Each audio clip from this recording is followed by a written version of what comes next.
Welcome to this Thursday edition of Jamaica Magazine, a program that's designed to brighten your day with exciting features, uplifting stories, and everything you need to stay informed and inspired on this beautiful island we call home.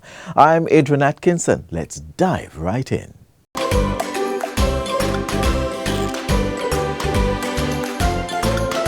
Name a day.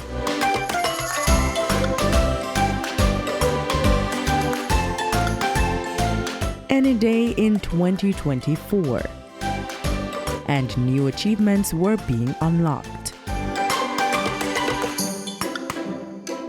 In the Ministry of Education, Skills, Youth and Information. All will be revealed inside Jamaica Magazine on January 10, 2025.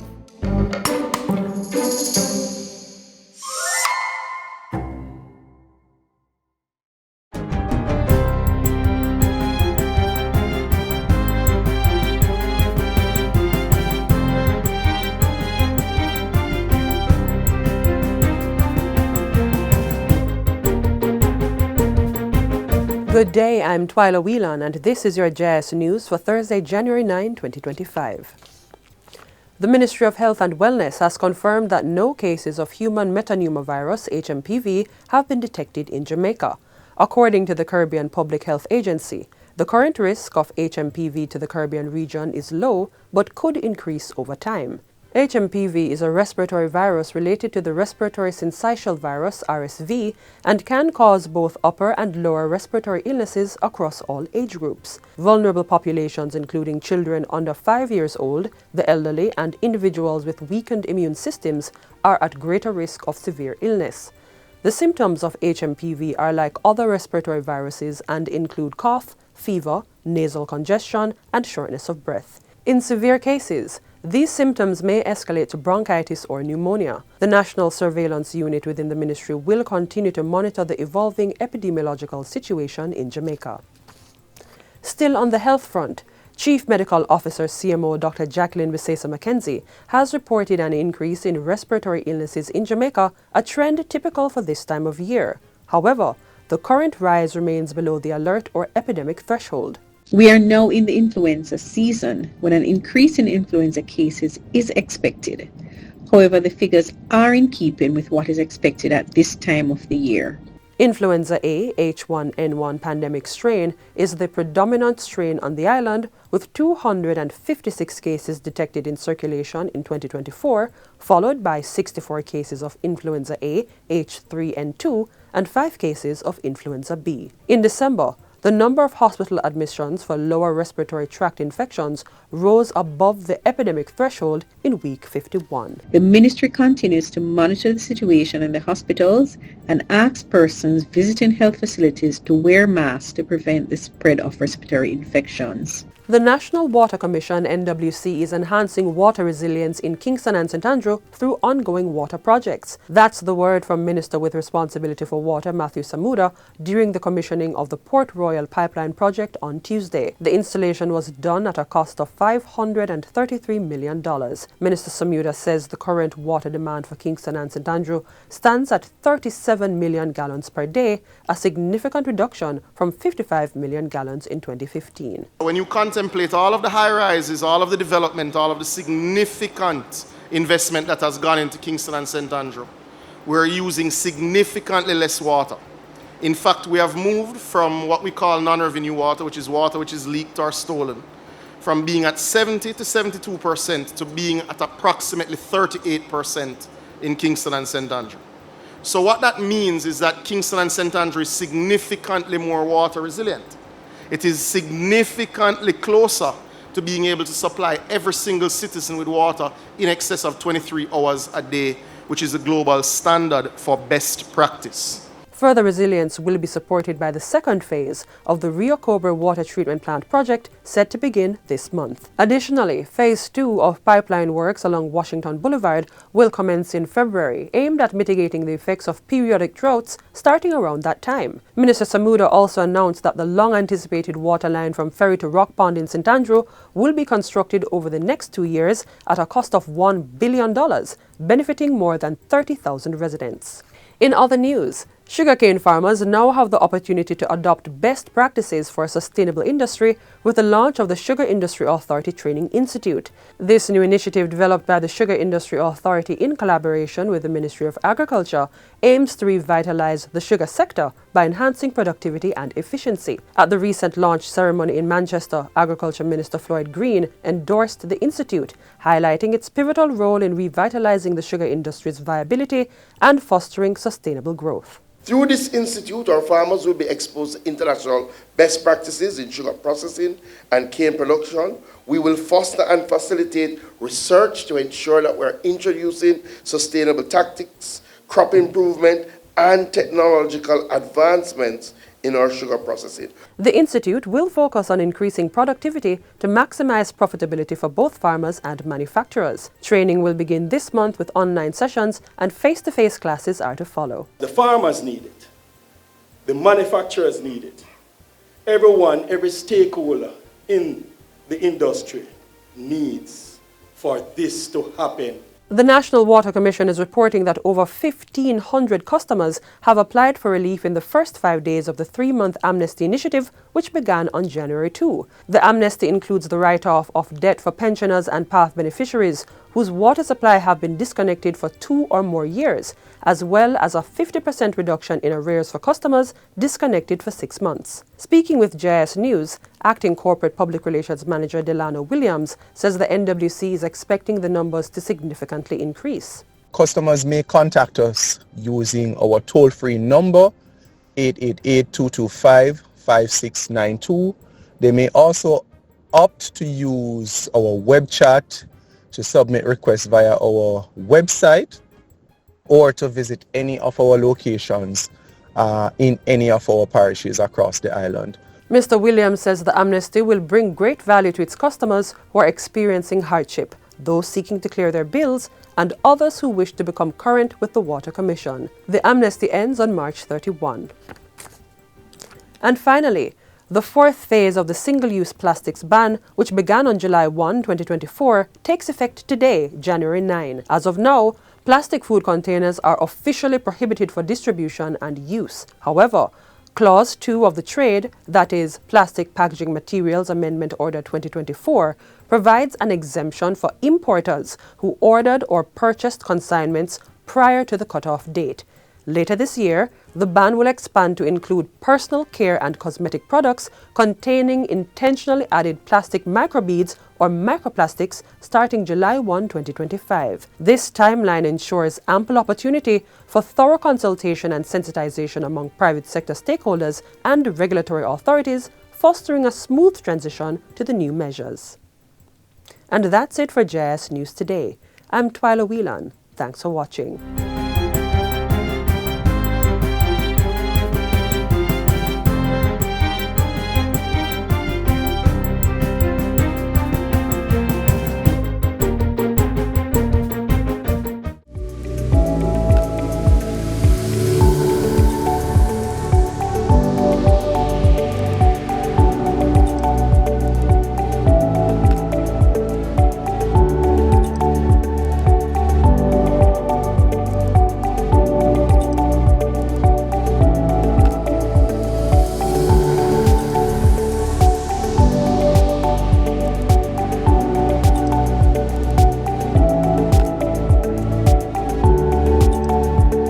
Washing your hands properly can help keep you and others safe.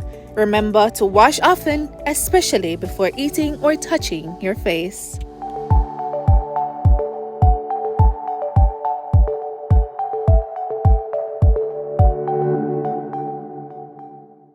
Up next, we rewind the clock and revisit 2024 for a look at the major achievements within the Ministry of Health and Wellness.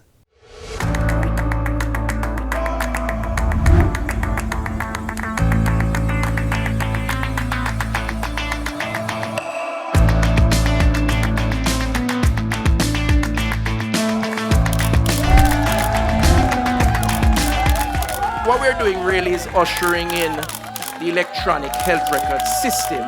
No more do you have to send for that file and send for that film and hold it up under the light, because it comes in on your electronic device. The government of Jamaica is determined to transform the health system for patients and their families.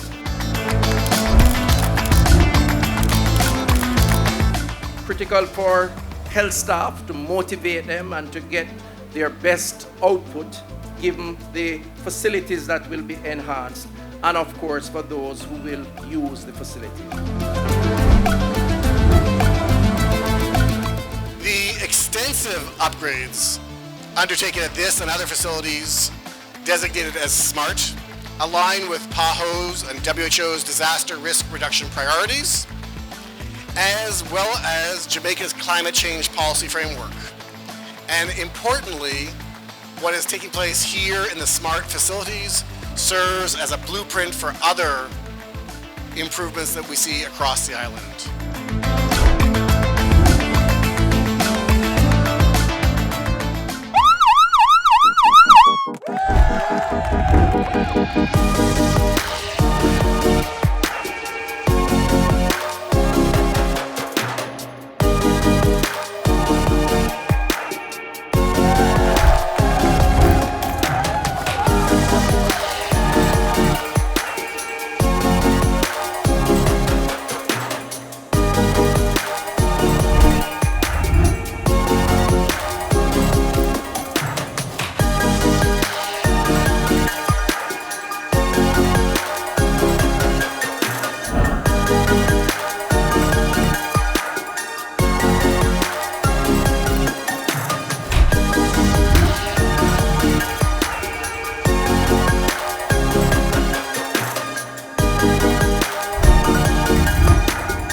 One, bringing operations in all facilities to full recovery.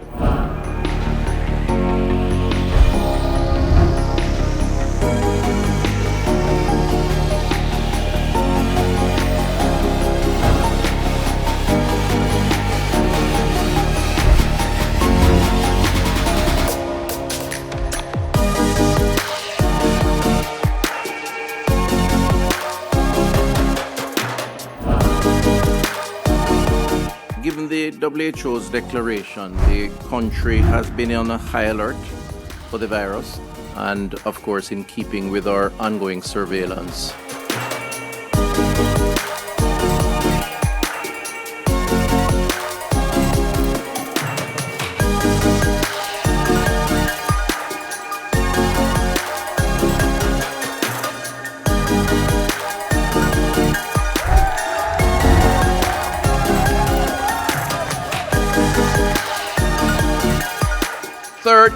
Professions of health-related specialization is represented here today. Not just doctors and nurses. $500 million to give support to the 607 of you who are recipients.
Healing begins within. Take a moment for yourself.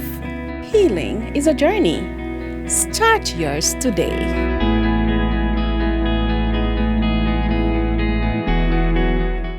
Struggling to balance life? Are your thoughts affecting your attitude? Then you need to watch this next feature to get some practical solutions.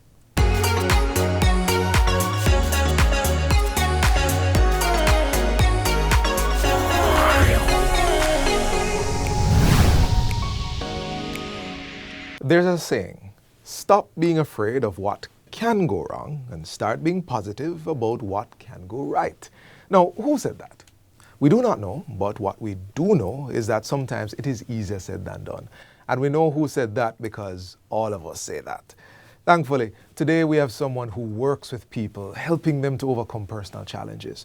Therapist and psychologist Helene Hepburn, founder of Life Empowerment Counseling Services. With the new year upon us, I know we're looking forward to new beginnings. Some might be looking to become better versions of themselves, whatever that might look like. So let's find out from her now how we might do that. Somebody wakes up this morning, they've had, or maybe they're not where they feel they should be or want to be, and they said, hey, I want to start improving my life. Now, I know everybody's situation is different. Yes. But are there anything that anybody can start doing today to improve their life? Well, basically, we can pretty much look at first things first. It's all about your mindset. All right. It's all about your mindset. And I usually say to people, we have this thing in therapy where we say cognitive behavioral therapy. How you think affects how you behave, affects how you feel. Okay. Right? So with that... I'm sorry. I just want to underline that because our viewership spans different ages. Yes. And there's a particular age group that might say, I have these feelings, as opposed to I have these thinkings which result in my feelings. Exactly. You're saying that my thoughts... Which results in your behavior. So you're saying that my thoughts... affects your feelings. And not the other way around? No. Wow. Your thoughts usually trigger an emotion. And from that emotion, then you react. So basically, a lot of times, you will see persons have certain things going on with them. They've not said a word. But then their action is so abrasive, it's basically what is going on in the inside. So they have that thought process, it makes them angry, and so they lash out onto somebody who has nothing to do with their issues. As I think, therefore I am. That's right. Interesting, interesting. So okay, let's start there with our thoughts. How does someone improve the quality of their thoughts? Well, first things first, you need to be present. You need to be present. And we call that in counseling, we call that mindfulness. Right? So one of the things you can do is pretty much ensure that you're in tune with yourself. Yes? Right. So something is happening with you. Acknowledge those feelings. Recognize what they are. Why am I feeling the way I'm feeling? What's causing this feeling? And how can I deal with it? So stop for a moment, acknowledge your feelings, and in doing so, then you pretty much make yourself present. Now, how do you make yourself present? As I said to you, it's basically mindfulness technique, yes? And so one of the ways we can do it, there are several ways. And one of the ways we can do it, which I like, is the 5 senses, using your 5 senses. So being present in this moment, what are 5 things I can see? Okay. Because what happens when you get up in that bad mood, it usually sends a negative thought. And in sending that negative thought, as I said before, you feel a particular way, and then you don't even want to go to work. Fair. Yes? Right. So get up, get in tune with yourself. Find those 5 things. And 5 senses. Right. Using your 5 senses. What are 5 things I can see? So you're grounding yourself in what's really happening around you, as opposed to making yourself present. Got it. Yes? Got it. So then you go to 5 things I can see, the 4 things I can hear, the 3 things I can, what are our senses again? Taste, smell, see, touch. Right, the hear. 3 things I can touch, Yeah. the 2 things I can hear, that's it, and then the 1 thing I can taste. Okay, okay. And when you do that, some persons might decide to use that little technique and become even stressed by doing that. Because you can do that at any place, Right, anywhere. right. And they don't have anything to taste. What So is it there to becomes, taste?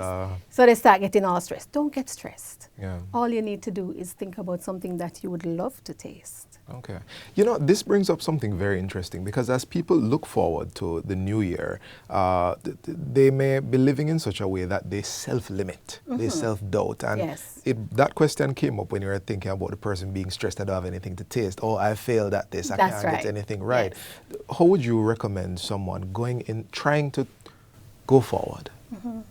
How do you help them overcome self-limiting and self-doubt? First things first, you need to be compassionate with yourself. Have self-compassion, which is pretty much treating yourself with kindness. Basically just knowing that, hey, I am human, understand where I'm at, what I'm going through, and why I got here. Right.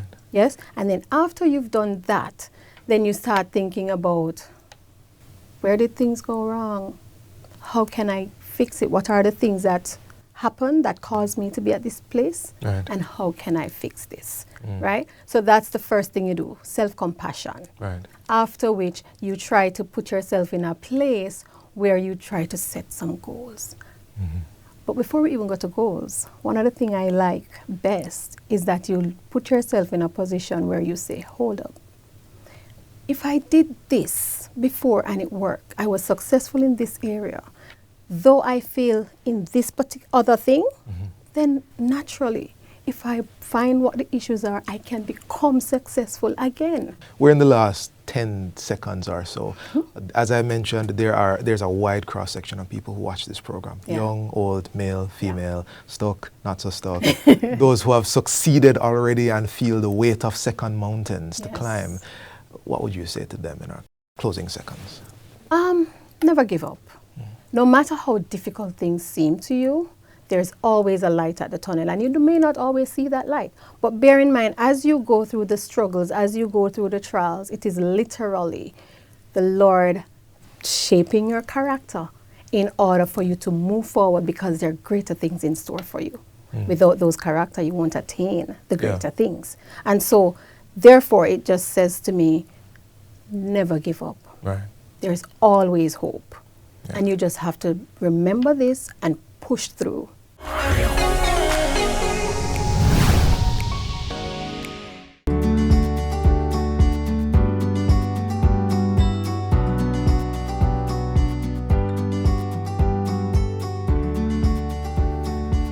Hey Conroy, what do you love most about being an artist? What I like the most about being a visual artist is that it allows me to be myself. What about you? I love the fact that I'm able to express myself without using words, and I can let people get a glimpse of what goes on in my mind. If you are someone you know has a passion for creating, whether it's fine arts, web designing, makeup artistry, Or even pottery, that's something we don't see every day. Don't let others stop you from going after your dreams. We all only get one chance at life. Make sure you live for you.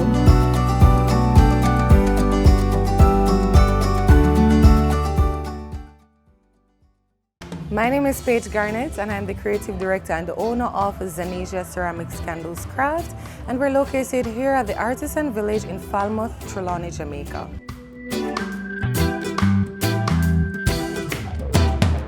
So you can come on down to the village and you can purchase your scented candles and aromatherapy products, and you can make a candle with your special person or just treat yourself. So we're about to do our candle making demonstration, and this is one of the services that we offer here at the village. First, we're going to prepare our container, and we start by putting the wick in the container, which is a 4-ounce tin. We're now going to add our warning label to the bottom of the container. And candle making takes approximately 10 to 15 minutes. The drying time is also around 15 to 20 minutes max. So we're going to pour our wax, which is a premium natural wax blend that I created for the brand. So right now we're testing the temperature of our wax, which is an important phase before we add the oil to the wax. And we're now adding our essential oil, which gives our fragrance to the candle.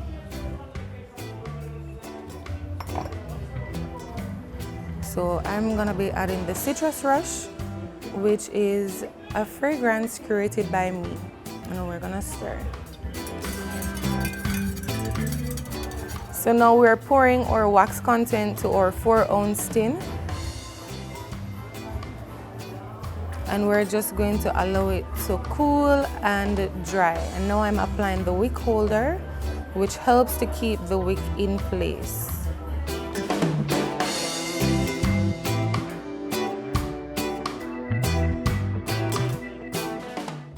I went to Edna Manley College of the Visual and Performing Arts, where I majored in ceramics, minor textiles. I was pursuing my Bachelor's of Fine Arts, and it was here I went into troubled times in my life and turned to aromatherapy, and the brand came to life. The brand was originally created for my kids, Zane and Asia, Zanasia, hence the name. I hope that in future, this will be their avenue for them to express their creativity and to, get more persons on board. All right, so our candle is now finished drying and we're gonna trim the wick now.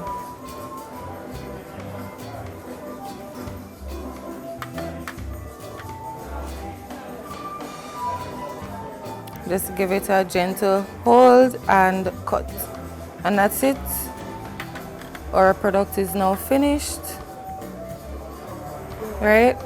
And if you opted to add additives to your candle, like rose petals, this is what the finished product will look like.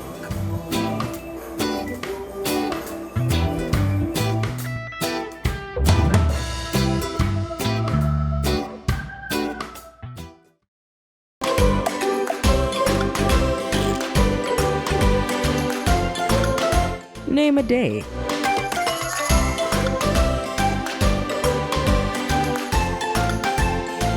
Any day in 2024. And new achievements were being unlocked. In the Ministry of Education, Skills, Youth and Information. All will be revealed inside Jamaica Magazine on January 10, 2025.